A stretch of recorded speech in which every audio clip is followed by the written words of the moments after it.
is this brief mortal life, if not the pursuit of legacy? Hello, everybody, and welcome back to Westeros for another episode of Green and Black. This is Mike, and how are you, Justin? I am. I'm all over the place, Mike. After watching this last episode, I am truly all over the place. A son for a son, and now Rhaenyra the child slayer. But I'm doing well. Other than that, It's Rhaenyra the Cruel is the name of the episode. yes, Rhaenyra the Cruel. Although they were hurling a bunch of things at her name during that funeral procession show. And you know what's so funny? When they were doing that, I almost broke my TV because the way I wanted to jump on them, disrespecting my queen. That's a treason right there. There should be no Rhaenyra slander while I'm around. Yeah, who was that guy, man? That guy needs to go. I don't know who that guy was. Who auto paid, but that guy needed to go because he was just disrespecting the name of the queen. Exactly. Our true queen, by the way.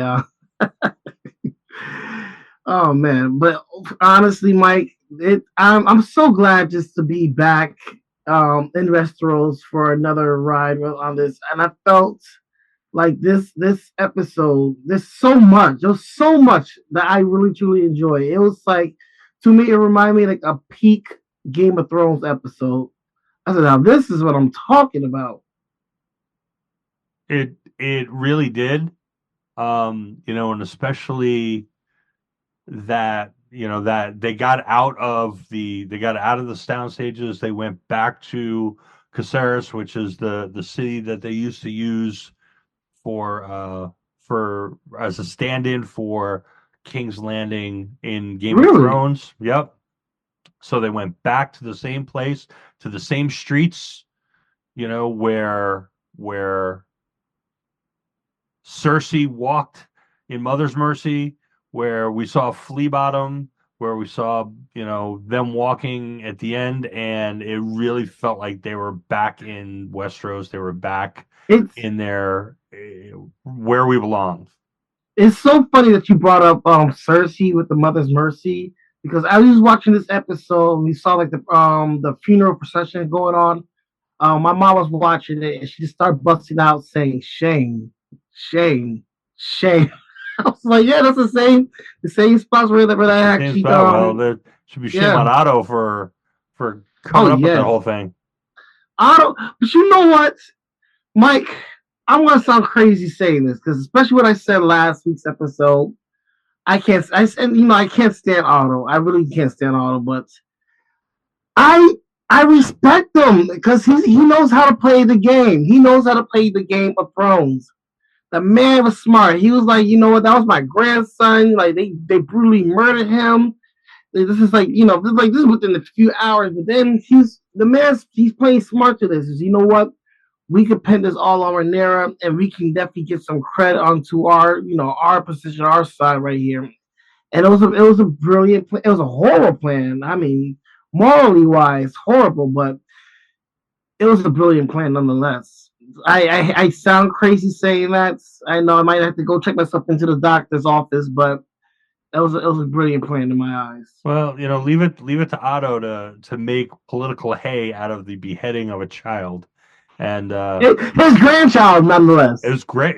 This was great grandchild, right? Because Aegon's his grandchild. Oh yes, his great grandchild. That's just true. Yeah. Aegon and Olenna are both his grandchildren. No, you're absolutely right. Yeah. So but I think he did say grandchild in the show, but it would be a great grandchild. So, but maybe in olden times, maybe just a grandchild was everybody. Grandchild and down were all grandchildren. But absolutely, yeah. But yeah, it was he made no wasted time in finding the political angle, the way to turn it.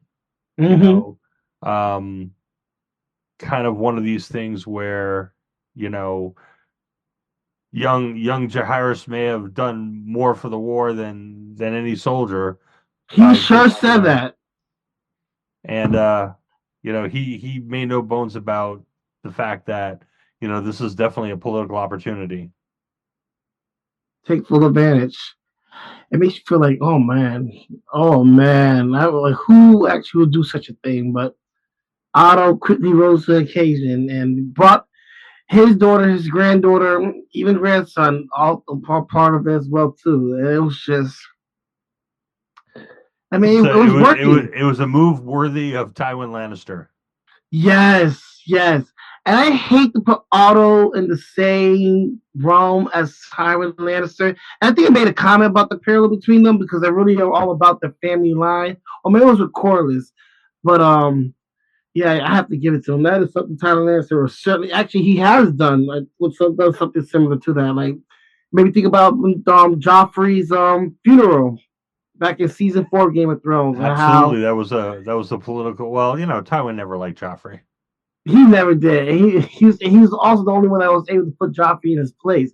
But how literally in front of grieving Cersei was Tywin already starting to lecture Tommen on how to be the king. I was like, that is some disrespect, savage right there. In front of a dead body like that. Where it's like, did you think he was a good king? No. No, I was like, this is disrespectful. He said, what do you think is a good king, Tommen? So what makes a good king? What is a good king's single most important quality? This is hardly the place or the time. Holiness?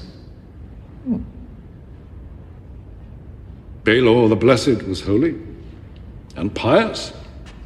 He built this sept. He also named a 6-year-old boy High Septon because he thought the boy could work miracles. He ended up fasting himself into an early grave because food was of this world and this world was sinful. Justice? Yeah. Good king must be just. Horus the First was just. Everyone applauded his reforms, nobles and commoners alike, but he wasn't just for long. He was murdered in his sleep after less than a year by his own brother. Was that truly just of him, to abandon his subjects to an evil that he was too gullible to recognize? No. No. What about strength? Yes, strength. King Robert was strong. He won the rebellion and crushed the Targaryen dynasty. And he attended 3 small council meetings in 17 years. He spent his time whoring and hunting and drinking until the last 2 killed him.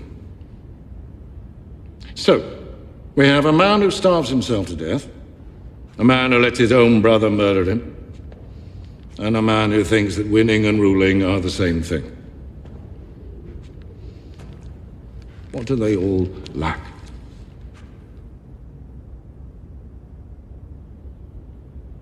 Wisdom. Yes. Wisdom is what makes a good king. Yes. Oh man, it's wild. It's always, and I always feel bad for these good natured people. Like Tom was a good natured character, I believe. He really did do no wrong. He was just used badly. And I think about, believe it or not, Mike, you're probably gonna think I'm crazy. I'm like going against everything I'm saying, but I think anybody with emotions actually had pity for Helena, because out of all the people on the green side, Helena she's a sweet one. She's innocent in my eyes. She don't mean no harm, and now she lost her son, and she's going through all this stuff. And I don't know what you thought, but like during that funeral procession, it looked like she was having like an anxiety attack.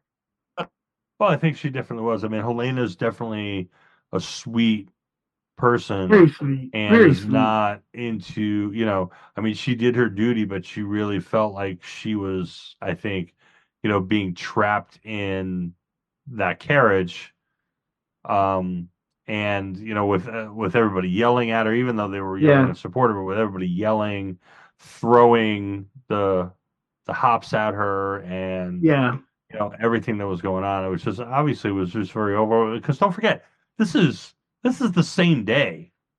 This is not a week later. This is this episode. I didn't know that. Yeah, it makes sense. It definitely makes sense. this episode picks up right after the end of the last episode, and because they Blood is still trying to get out of the city, and they catch him, Mm-hmm. and this is right after, so this thing happens right away.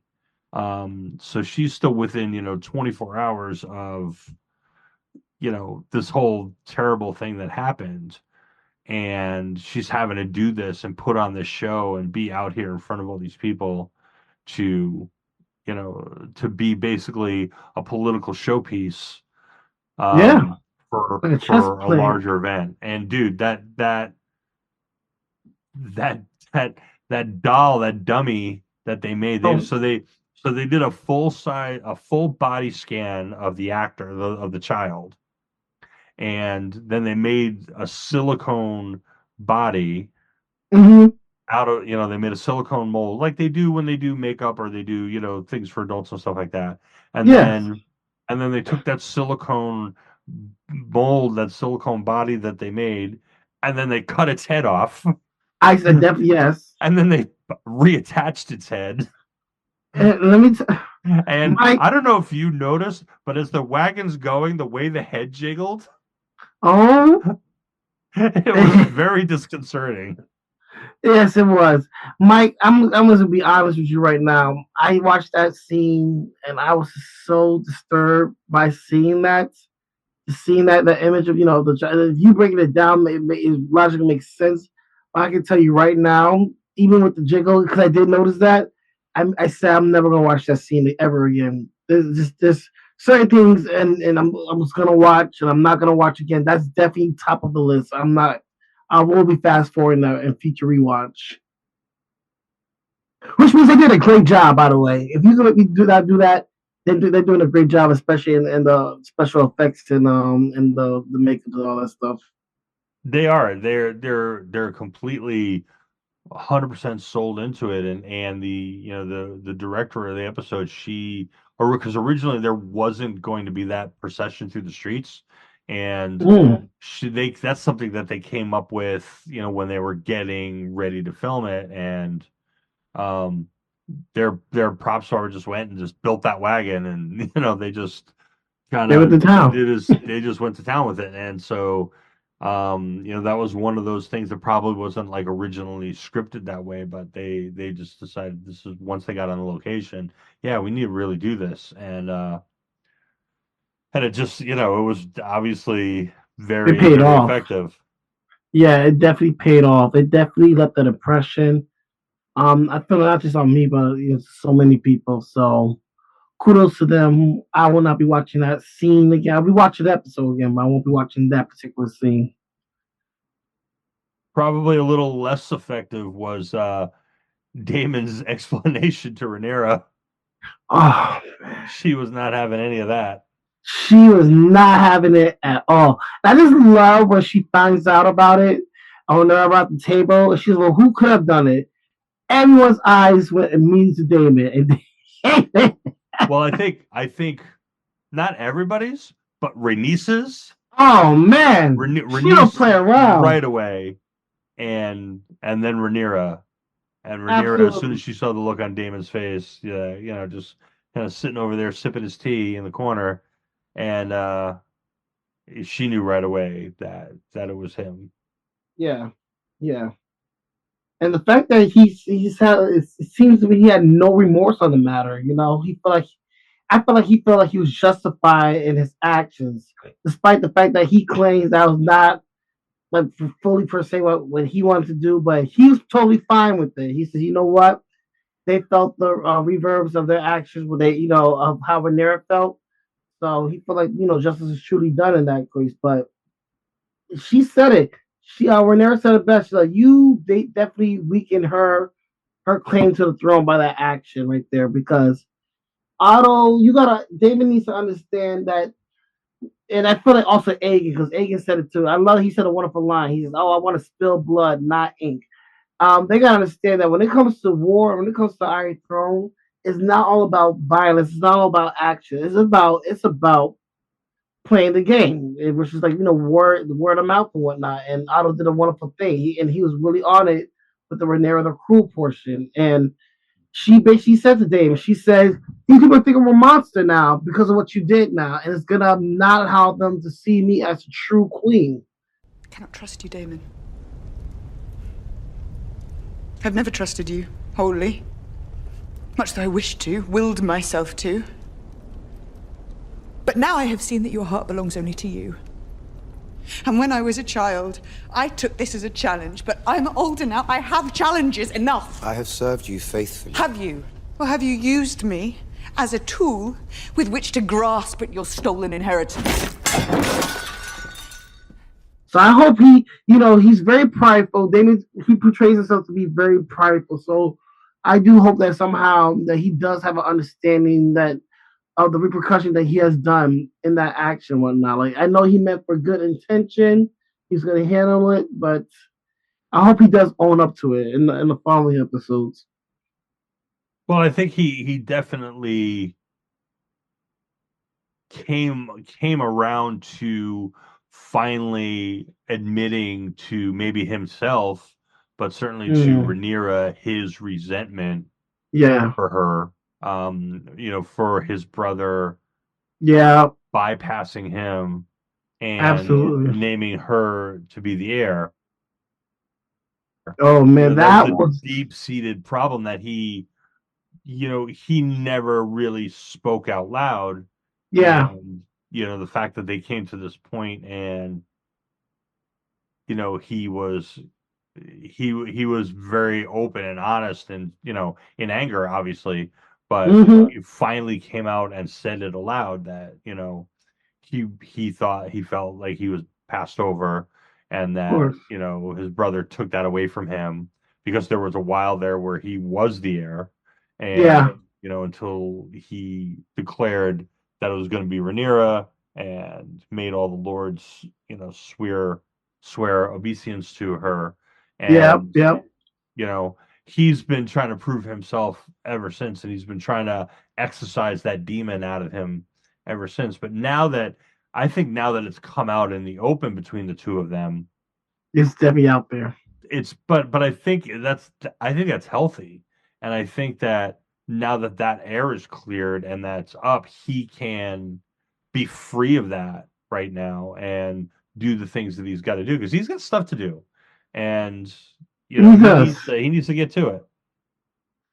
I'm looking forward to it. I haven't gotten that far into the book, but I know Damon's about to have some battles that he's about to take over. My curiosity though, because this is still in the realm of Game of Thrones, is down the road. Are we what we saw in this past episode going to lead into like a betrayal towards Daemon with Rhaenyra?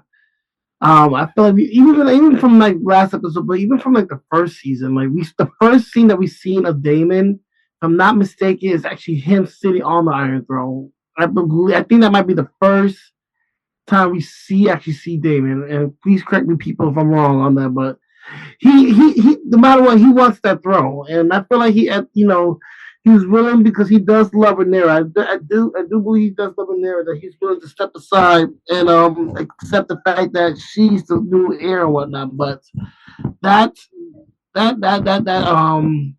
one is still in the background, and I'm wondering. Like, I don't see it fully, but I'm not leaving off the radar that there could be some type of big betrayal about that.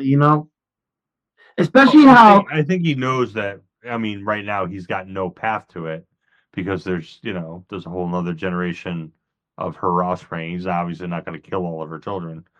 But yeah.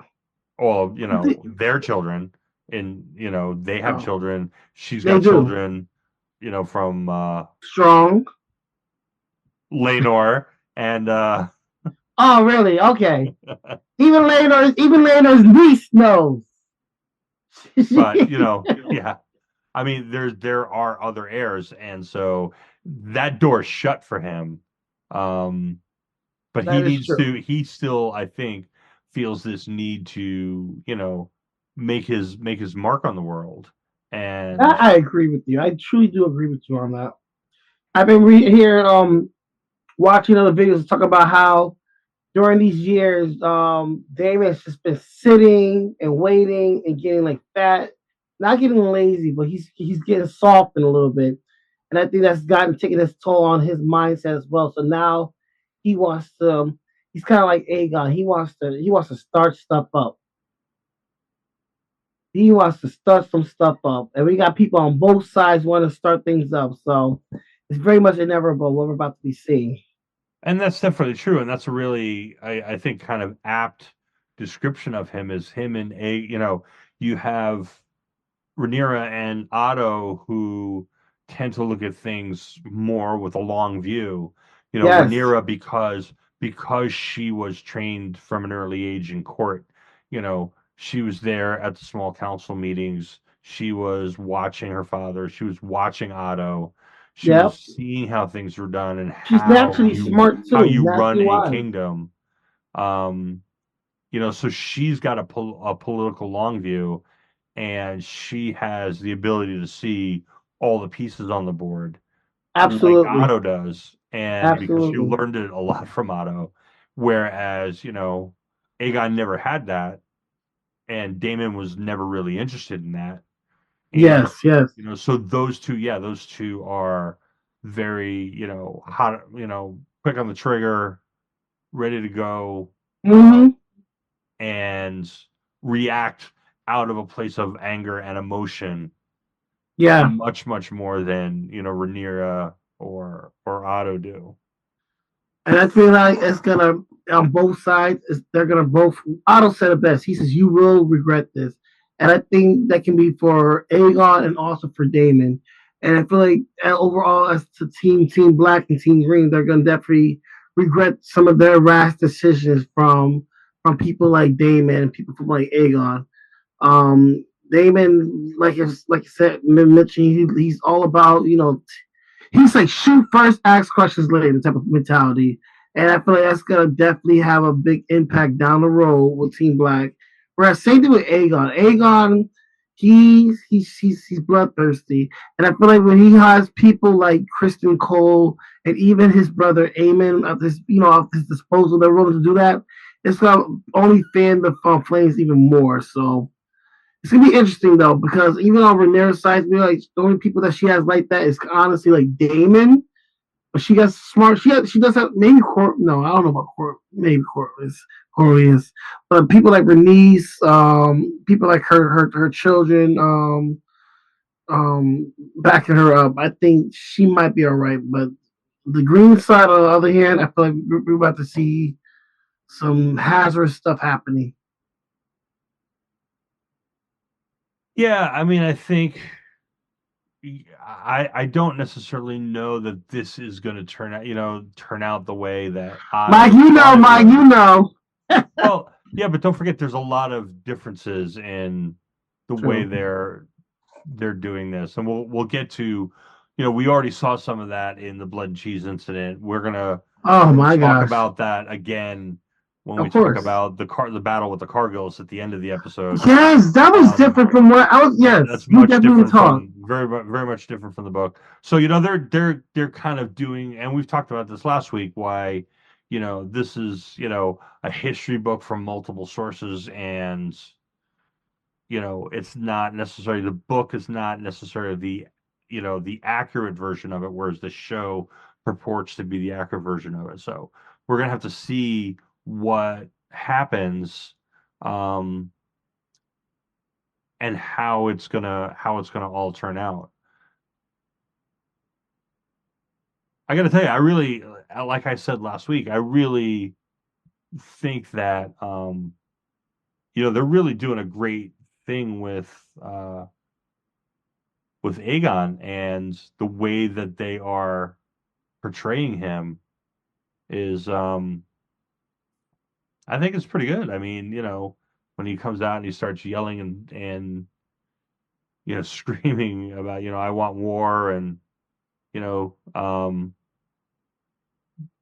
Tom Glucarni is really just doing a really amazing job at bringing this character to life and making him multi-layered and multifaceted, you know, he's so much more than Joffrey ever was, and it's just a really, I think, a really interesting kind of way that they're portraying him, the rage that they're portraying in him. This really, you may. Last year we was just talking about Aegon, and I always do a lot of cross reference when it comes to Game of Thrones. Aegon reminds me of Wildfire. It's gonna make sense of it a little bit. It reminds me, like, we know when they had that little candle lit towards like the end of season 6 before that big explosion. Spoilers for those who haven't seen Game of Thrones, my bad. That's how I feel like he is. I feel like he's like a slow burn right now. We're just seeing Aegon slowly, but actually now kind of speeding up to be super, super crazy. And that was that famous saying when they say about the Targaryens, you take a coin, you flip and you flip it upside down. Either one half, either the Targaryens either say, or the other half, they're super crazy. I think once you flip that coin, when it comes to Aegon, we're gonna get the crazy. I think we're gonna experience the Mad King type of craziness of the Targaryens when it comes to Aegon. And I also think that once he gets his experience of war, and I'm assuming if he like wins his first battle in war, and if he does within this war, he's gonna go crazy. He's gonna love it. I think he's gonna go full Joffrey on us. But overall, I do have to say the performance by the actor portraying Aegon, he really is phenomenal. I thought there was so many outstanding, stellar performances within this episode, and he's definitely up in range with that one. Those are my current thoughts when it comes to Aegon right now. But I feel like, so here's the thing that it seems is like that he's kind of in this position where one, he doesn't want to seem weak. No, he knows that people view him as being weak, and he wants to change that. But he's also got this thing where he wants to be liked, and he wants to be seen as being a good king. We saw that in the first episode. We saw that where the scene in the throne room scene where people bring the petitions to the king, and he just wanted to kind of oh well, we'll just replace your herd, and Otto was like, yeah, we can't really do that because then we'll be replacing everybody's herd. That's not the way that works, but he wants to be liked by everybody, but he also wants to be seen as being strong, and you can't really have both of those. That was Jaehaerys's problem, was that he was so concerned with being liked and being, what he thought to be a good king, that people who would take advantage of him viewed him as weak. And, Aegon is kind of caught in between a rock and a hard place here. But I think as the scale tips, I think right now I don't want to be weak side is winning.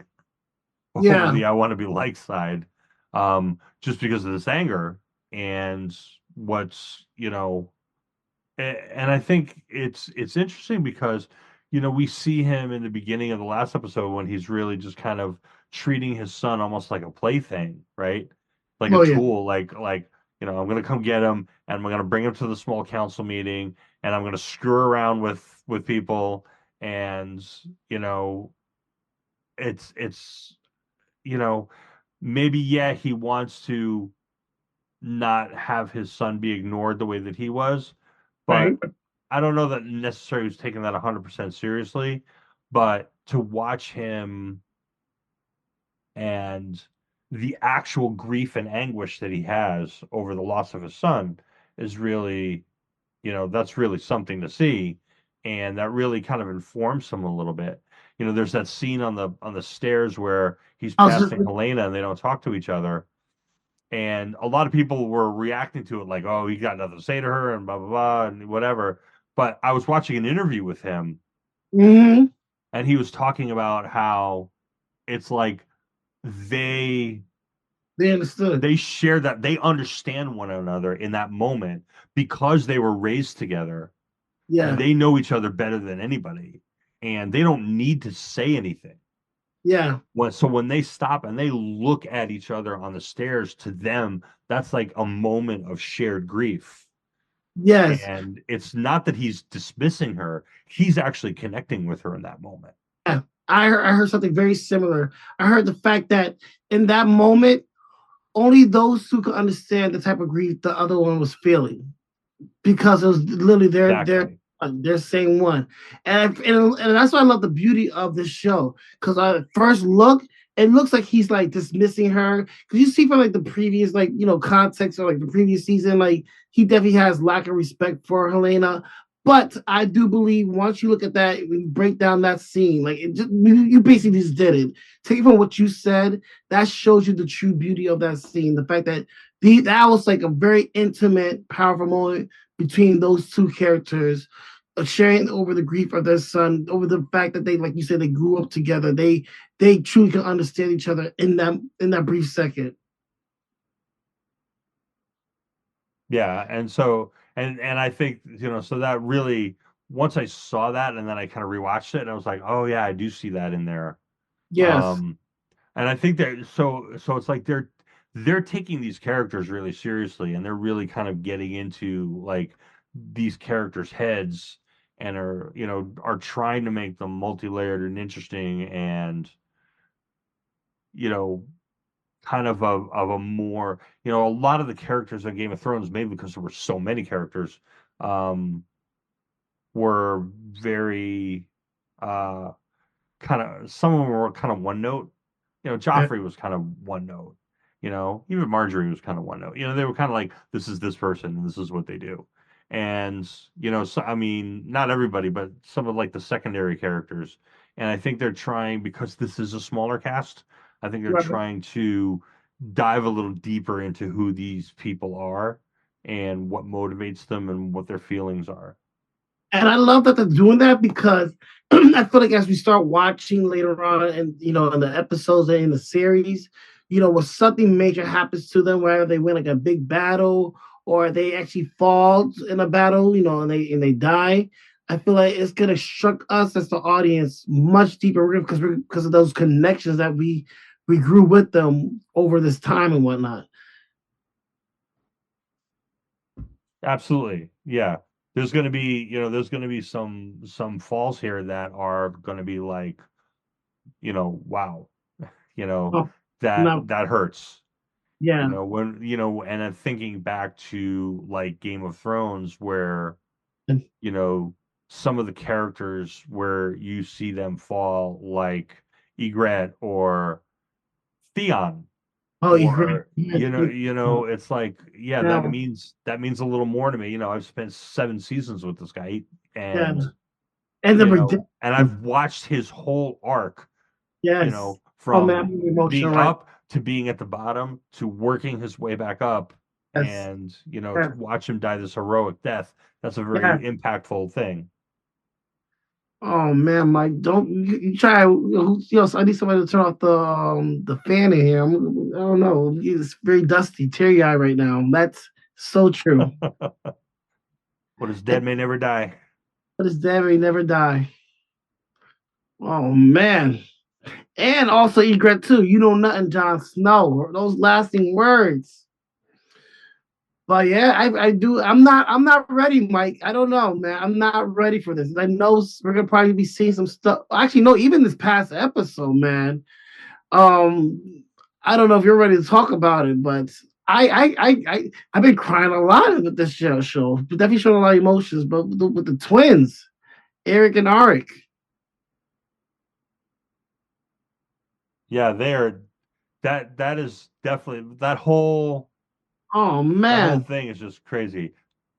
All right, so we need to do it. We need to talk about Sir Crispy and the Cargo Boys and that whole Oh end boy. piece. Well, let's Oh boy.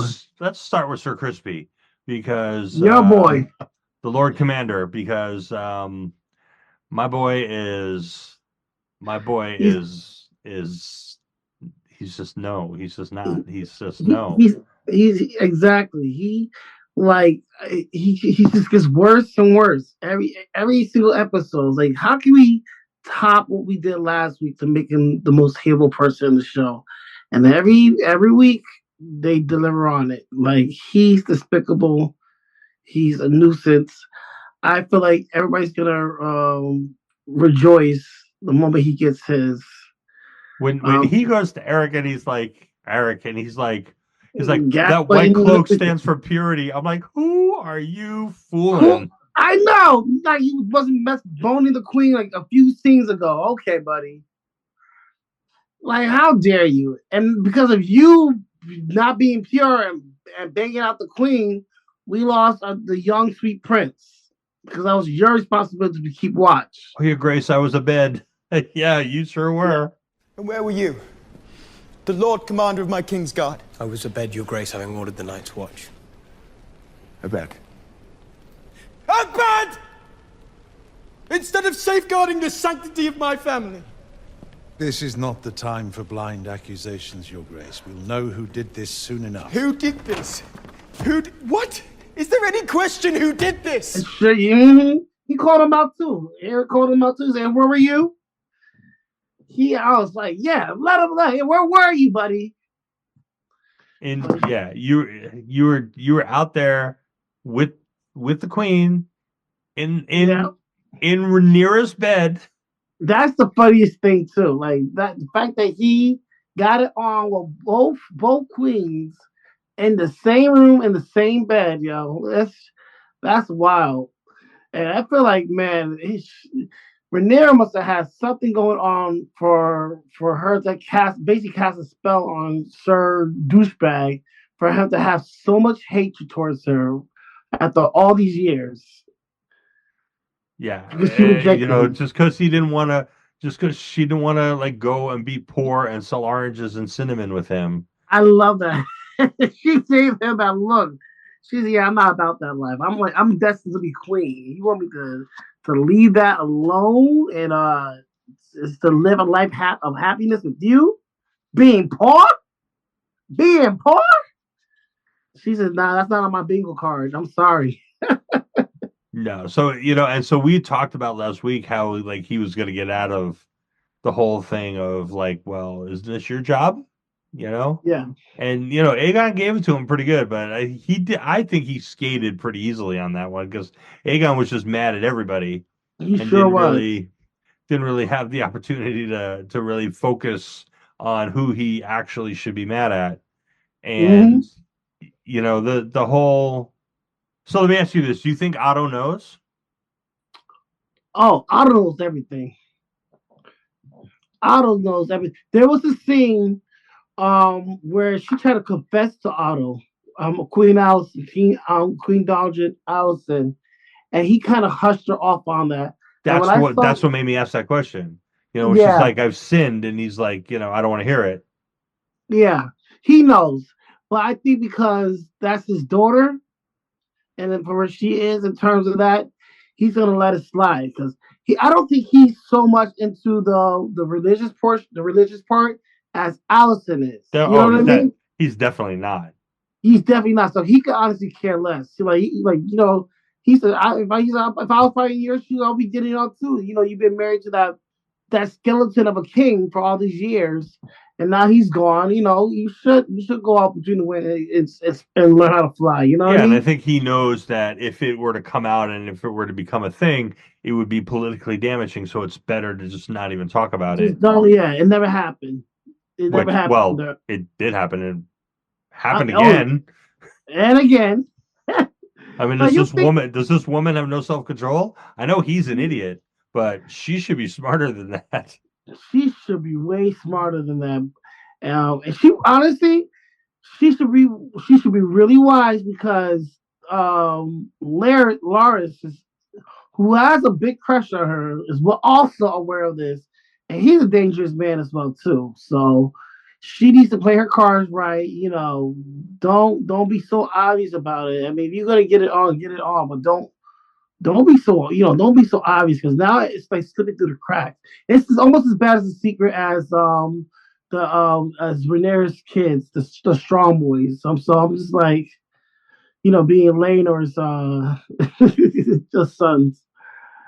But yeah, I feel like when it comes to the Game of Thrones, secrets are very powerful, and you gotta play off to it. Like everyone knew about Cersei and Jaime, people, I don't know about Allison and Sir Douche, but he can't, like you mentioned earlier, for the sake of for the team green and for their family, let it be bygones. Yeah, exactly. So Kristen Cole, like Who? Sir Crispy, Oh yeah, okay, yeah. Lord Commander, douchebag, Thank you. so he he he and I think, to be fair, I think he is Boom. feeling the guilt. I think he knows he's responsible for Jaehaerys's death, and Yes. you But he know, immediately I kind of challenge, like I find it difficult to agree with you on that because he immediately did not own up to any accountability of it. He immediately used someone to scapegoat as that. You know what I mean? And that part really gets me upset. Like he's aware that he messed up, but did he held himself accountable? No. And it's very interesting because you see this in the beginning, like you see like the deterioration of the quality of these character development that we have with these characters. Like at right. first with Queen Allison, when she first like quote unquote sin, she makes a big stink about it. But as they do it more and more, they realize they can get away with it. They become numb to it. Like when Sir Douchebag did his thing, he was about to kill himself. When he got caught out, but Queen Allison stopped him. Now he's getting on. Now he has the audacity to take off his white cape of purity before getting all nasty and dirty. And He's such a drama queen. he's such a drama queen, man. I feel like it's like a slap in the face that he's upset that one, Rhaenyra turned him down, but two, to still see that Rhaenyra's still getting all these other people. It's not him. So he definitely has that bitter grudge against Rhaenyra. It's so funny about that. But for him to gaslight and manipulate Sir Arik, I want to make sure I get the right people on the right teams. Right, Arik is Team Green, Eric is Team Black. All Art wanted to do, all he just wanted to sit down. He had a long night of, crusading and doing his thing. He just wanted to eat a nice plate of food, man. I don't blame him. I get home from a long day of work. The only thing I want to do is warm a nice plate of food, kick back, relax, and eat, and just chill. But no, this douchebag decided that he was gonna mess everything up, man, and send him off to a suicide squad mission for the sake of making himself feel better. I'm so over Sir Crispin, man. I'm so over him. Yeah, he's just really. I mean, so he goes to Arik, and you got it right. He gaslit him Yeah. in this whole, oh well, you're defaming you're soiling your cloak, and this thing is all about purity and blah blah blah. I don't know how he kept a straight face when he said that. I know, And right? then he sends him on this mission, which is the stupidest mission I've ever heard of. I know. The fact Otto agrees with you, by the way. I just want you to know It's that. one of the three things that me and Otto agree on. I mean, it like on its face, it's completely stupid. Like It's the most dumbest thing ever. it's like, yeah, they're twins, but like, how do you know Yeah. that they haven't changed the uniform a little bit, or given the guy a crest, or Right? there's a password to get into the castle? Oh, I mean, like, oh, you're just gonna send him over there, and he's just gonna be dressed like his brother. He's just gonna walk, which of course he did, but but it's like, immediately within seconds of being there, he was already caught. The White Worm caught him. right. So in the book, Yeah. he Arik never makes it to Rhaenyra's chambers. That is true. Yes. Yes. He's walking through the hall, and he comes across Eric, Yes. and they fight in the hall, and there's two, like in a lot of the book, there's two versions of the story. The Yes. Maester's version of the story is that the fight lasted for an hour, and the brothers, just fought, the brothers started by saying that they loved each other, and then they basically fought for like an hour, um, and then dealt each other mortal wounds. That's what I You know, remember. Yeah, I read at the that part. end, Yeah, the other telling of the story is that the fight, only lasted a couple of minutes, and that Eric cut off Arik's arm, and as Arik collapsed, he grabbed Eric and stabbed Eric, and that Arik was killed instantly, and Eric took 4 days to die. wow. That was Mushroom's account. The Grand Maester's account was that it was like this epic battle, and they fought for an hour, and there were bystanders, there were people watching, and it was like the greatest duel in the history of Westeros. And I think what we got of the show was kind of somewhere in the middle, but Yeah, I think it was well done and well staged. yeah, Um, obviously you're not going to have them fight for an hour, but I think the fact that they are identical twins and they were dressed identically, and you couldn't tell yeah. who was who in the midst of the fight. Absolutely. Um, Especially towards the end when we see the last one stand. Like, well, which one is he? Is he Eric? Is he Arik? right, and the other guard comes in, and he's kind of like, I don't know what to do here because Yeah, he I don't said know who's red, white, and who. blue eye. Red, white, and blue eye. I don't know which one. No, it's like that famous little movie trope. But which one is it? Which one do I kill? I don't know if that was from a famous movie. Like which clone do I kill? Yeah, I heard some people online were referring to it as the Parent Trap assassination. I can't. That's too funny. Oh man, that's hilarious. Oh man, but it was just tragic. So what I heard, in of course, in the lore, what's worse than like being a kingslayer is being a kinslayer. It's absolutely Yes, horrible to look down upon to kill somebody within your own family. When I was thinking about that, so this is crazy because literally with this whole battle, go beyond the two twins, those twins, two twins, beyond the twins, is we're seeing family against family. Like you right, and see, that's one of the things they're tossing at Rhaenyra because Jaehaerys was her nephew or half yeah. nephew, and yeah, so they were calling her a kinslayer. Oh my gosh! But what about also Aemon though? Aemon definitely kills his nephew. Killed, right? Yeah, killed his cousin.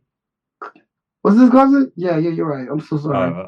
No, no, no, uh, it's his nephew. it's his nephew. That's right. It is his Yeah, nephew. yeah. Yeah. So it's just like that, but it gets down. Going back to the twins, it gets to a personal level, and I thought it was very interesting, both in the book and the show, that you have this set of twins who are separated by their loyalty to either black and brown, and I think we're gonna be seeing a whole lot of this. Um, oh man! And next week I will definitely have the names of these two clans. But they're mentioned. You probably know the clans. We saw them in the first season where the young boy was trying to propose to Rhaenyra, but he was young, and then the Those other are guy, those. That's the the brat, Baratheons. yes. So from that duel, from we see I didn't even know this. I've been read up on this. It really is gonna expand, and I think we're gonna see more of that come next, like next episode. We see those two clans come back, but they're fighting each other. They have art against each other because of that, and I think because of that, one clan's with the greens and one clan's with the blacks. And I'm like, I'm loving seeing like these definitely parallels where you got twin brothers on different sides, where you got these different like opposing like Romeo and Juliet type of clans going against each other, but on team black and team red. And of course you got the actual team black and team green. I'm calling them colors of these people going at it with each other. It's finding very, very much interesting. Yeah, it's definitely going to be one of the. I mean, they do call it a civil war. Um, Civil War, all Civil Wars. but obviously we already know the Kingsguard is split. Which is one of the reasons why you saw no guards, because there's, traditionally there's a fixed number of Kingsguard. I think it's 12, right? But a bunch of Yeah. them went to Dragonstone, so they're already down. Um, and the blacks they're kind of in a bit of a problem right now. Yeah. Rhaenyra needs some help. But eventually they're going to, they're going to wind up with, a lot of people behind them. Well, they got the Starks. The biggest one being the Starks. Yep. That's huge. But they're going to have, they're going to have House Aaron behind them, which is also kind of important. The Valyrians, which is kind of important. Yeah, they own the sea. But they're going to have, there's going to be a lot of, the Greens. I think the Greens have the bigger houses on their side. They have the High Towers, they have the Red Wines, they've got the Baratheons, they've got the Lannisters, they've got the Red Wines. So they've got more larger houses. But I think the blacks have got the fiercer houses. Yeah. And that's going to go kind of a long way. I agree. It's all about quality versus quantity in this case. Because I think they have even more. Is the types of people that they have backing them up is going to make a big difference. And I'm very interested in seeing the use of the dragon seer. We call it the dragon seers. Seeds. Well, the dragon seeds are the riders of the dragon. It's the kind of the mating of the dragon with the rider. Yeah. So they've been showing little hints of potential dragon seed like riders that we're about to be seeing. Like I think his name is Hammer. Am I saying his last name correct? He was the gentleman. He actually had his whole scene where he was with his family eating that disgusting. Oh, Hugh the Hammer. Hugh the Hammer. That soup looked nasty, by the way. Me and my sister was talking so smack about that soup that he was eating. I was like, oh man, they are really going through some tough times. It looked like parsley soup, but that's sorry, y'all. Let me get back onto it. But yes, but they showed examples about him. Was the last episode when he was talking to the king, and how the king promised him something, but we know the king's not gonna own up to it. Right. And then he had a scene talking with his family. So I feel like they're setting him up for something really big. People I don't fully know. I just know some stuff. I didn't finish it, but also with Chloria's other sons. That little scene where he's like in the field working out. I think he's Aaron. I forget his name. Well, Alan and Alan. Well, Alan is the one. Alan is the one with the boat. Okay, then not him. Then the younger brother. Yeah, it's Is it? Oh God, why can't I? Right? Why can't I think of it? Alan. It's Alan Hull or Alan Valerian, really. Adam is his brother. Okay. He's the one that looked up into the sky and he saw sea smoke. Right. And I feel like that's some big foreshadowing. And I love that they did that. A little bit, yeah. I'm not gonna spoil it for people, but I was like, okay, that's some big foreshadows. But when we get there, I won't mention it now. I hope I don't forget what I'm thinking about. But in regards to sea smoke still being attached to Rhaenyra, because Rhaenyra's not dead. You know what I mean? Although he did run away, do his thing. So there might be a chance he might come back. They always have the rule of thumb, if you don't see somebody die on screen, that person is not dead. And you always see somebody come back, there's always a big chance that they're coming back too. So who knows? I don't know. I'm trying to see what liberties they're gonna take with this, with these paths. So, but the way they show that particular scene, it has me believing that some stuff is about to be happening. Yeah, and I think what really caught me too was that how much time they spent in this episode with small folk, right? Because you Yes. mentioned Hugh. You know, we Yeah. go to his house and we see, that his wife had to, walk 2 hours to get a chicken or something. And, but also, we spend time with Massaria and Rhaenyra, where you know, Oh she's yeah, they had hearing that. this, she's hearing Massaria out. We spend time with kind of weird, creepy time with Aemond Oh, that was disturbing. what's her name? Miss The I can't remember prostitute her name. lady. The madam there, Yeah. and and just but also during the funeral and the families of the rat catchers and Oh man. so we did spend a lot of time I with the think, small folk in this episode.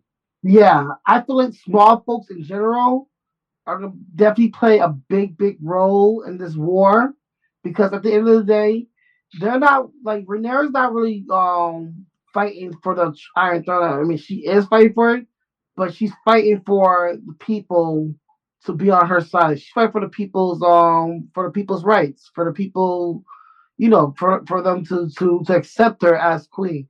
And same thing with Aegon. Like that's we see where Otto's come up with plans to have the perception of Rhaenyra to be tainted and whatnot. So I believe that by us having the views and the perception of these small folk people, we're getting a better understanding, like a more objective focus of who technically are quote unquote good guys, bad guys of this. You know what I mean?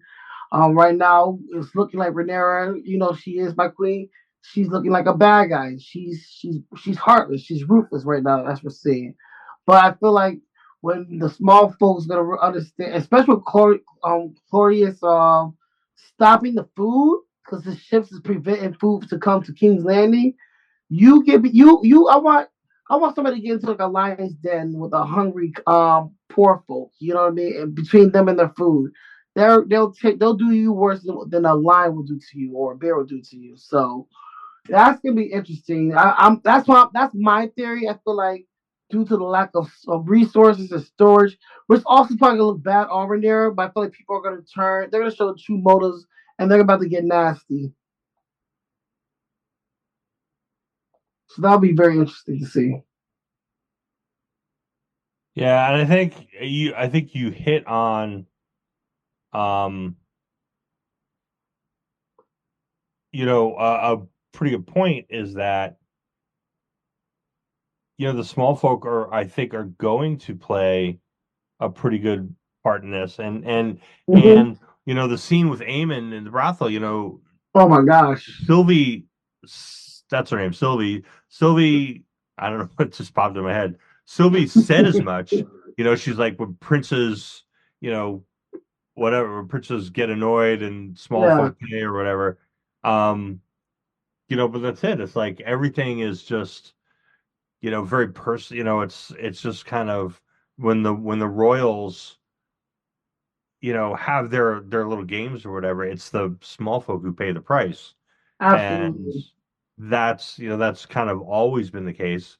And I think you're right. I think we're going to wind up seeing more of that as this season progresses. Oh, absolutely for sure. It's gonna be it's much bigger than Rhaenyra and Aegon. That's what I would say, or Rhaenyra and Alicent, because at first it's perceived to be like that, but this war is much bigger than them, which I'm excited for. I like that. Yeah, no, absolutely. And I just want to point out that I think I did mention that Otto was coming for a fall last week. You did. You sure did. I did Oh, mention that, you and mentioned it. that fall came. When I saw that scene in the trailer, like they showed that shot of him in the trailer of like right when Aegon is like, remove your pin, Woo, and he had his back to Aegon, woo. and after that word salad that he tossed at Aegon during during the uh during the whole his whole little tirade there. Yes, he. Um, I saw that little little look on his face. I saw that in the trailer, and I was kind of like, "Oh man, that's gonna be the moment," because I knew the moment was coming, obviously, and I was like, "Oh man, this is gonna be the moment," and uh, and it was. I mean, but that was a really great scene that with the Great three of scene. them. Um, so here's the list: deprivations, feckless, impetuousness, Yes, trifling, yes, forbearance, yes. judiciousness, and insolent. That's Yeah, like those are man. spelling bee words. They sure are. And whoo, we doggy, man. I tell you, he But went. we knew it was coming. We knew that Laris was, goading Aegon into it. And, when he said that to me, he's like, "You were my father's hand. That's Take your pin off." that's all so much like Lars right then and there too. I felt that as well. So you have to really pay close attention to what Lars Strong is doing in the background because he has a bigger plan somewhere. It's coming in. But And yeah, when he said that, oh man, here's the thing about Laris is here's what makes Laris dangerous is Laris is not looking for personal power. He's not looking to be the king. He's not you looking to sure be is he like the Lord he of he's the Lord of Harrenhal Harrenhal? Yeah, so he got for that. now. For now. Ooh, And ooh. he but he's not Littlefinger, right? He's not out there he's not out there trying to make a name for himself. He's out there. He wants a legacy, just like everybody in the show. You know, Yeah, the show's about legacy. This our opening is that is Corlys staying that, but yes. his legacy to him is making a change, making a mark on the world, and making a lasting impression on the world. And Through what means though? He's going through some shady means. From yeah, foot oh, fetishing, killing he's his definitely going through some shady moves. yeah. And so he's all about manipulating, moving the pieces on the board, kind of behind the scenes. And Yeah. he definitely moved this piece, and he moved Otto out. He And should I don't think at the moment that I think had Christian Cole not been standing there, had it been a little bit of a different situation, I think Laris would have wound up with that pin. And maybe that was Laris's intention interesting. because Yeah, it seemed to me that Aegon was inspired in the moment to yeah. name Christian Cole.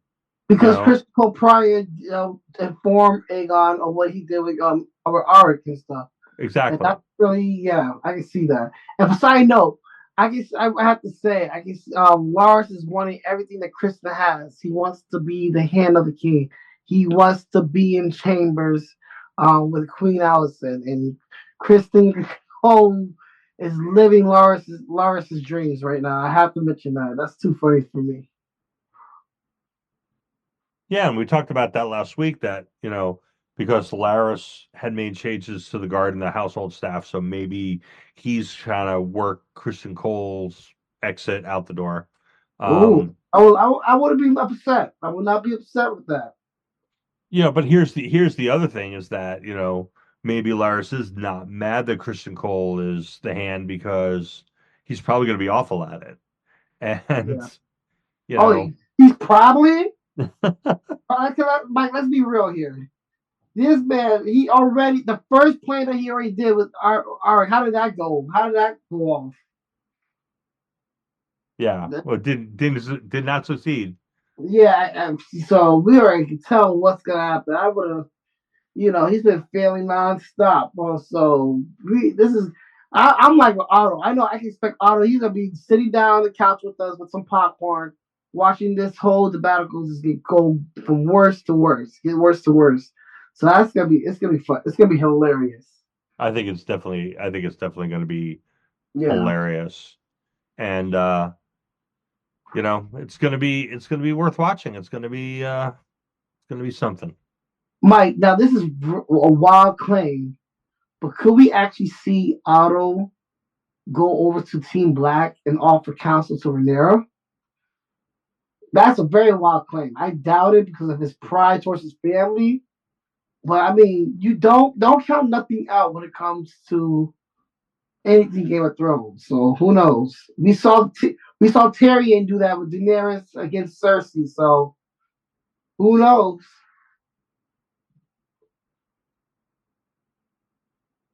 That would be Keep it real.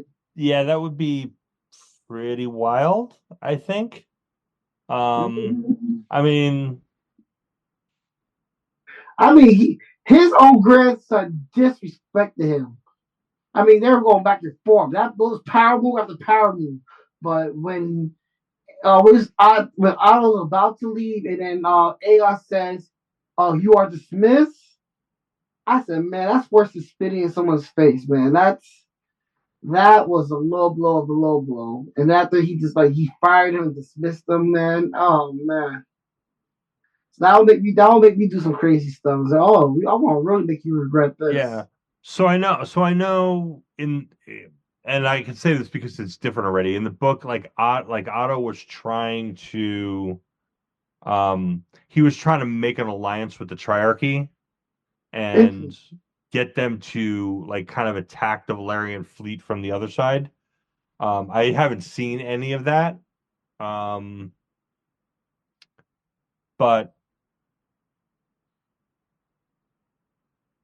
you know, it's possible, but I don't see them. I mean, that doesn't happen in the book, so I don't see them making that big of a change. That would definitely be a big wait a minute. I'm wishful thinking. Anything I know that would throw me off guard. I'm just saying, but in a good way. Like, okay, interesting. Because even though I do not like Otto, I do not. I want it. It's set on record. On record, I do not like Otto people, but I have to give credit where credit is due. He's a genius at playing this game. He knows he's a very smart, intelligent man. Aegon's really gonna regret it, and I think his pride is gonna stand in the way to get him back as well too. So it's gonna get crazy, y'all.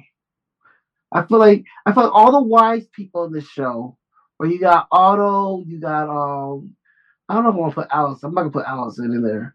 Otto, but Rhaenys, who give out these sound advice, and people just goes in one ear out the other with these people. They're just not listening. And now these older people are just looking back like, oh my gosh, okay. All right, so I'm looking forward to next week, seeing how all this shakes out. Yes, I'm really looking forward to seeing of what happens with Daemon, where he's off to. He got on his dragon and pouted his way out of Dragonstone. So interested to see where he's going. Interested to see, what plans Otto takes. I know what's he gonna do next. Who knows? I do want to say I'm very much happy though that we got another scene with the dog. Justice for the dog has happened. The dog was able to see the demise of the man that harmed him, but also his dear friend Cheese. So I felt bad for the dog once again, but I'm glad to see that he's alive and kicking after that. The kicking, pun intended, after the kick he did receive from the previous episode. So shout outs to that dog. Good job with the doll. Good job, doll. Yeah, good dog. Good job, Ubu. All right, so that's about it, I think, and we will catch you again after next week's episode. Yes, and then that's 3.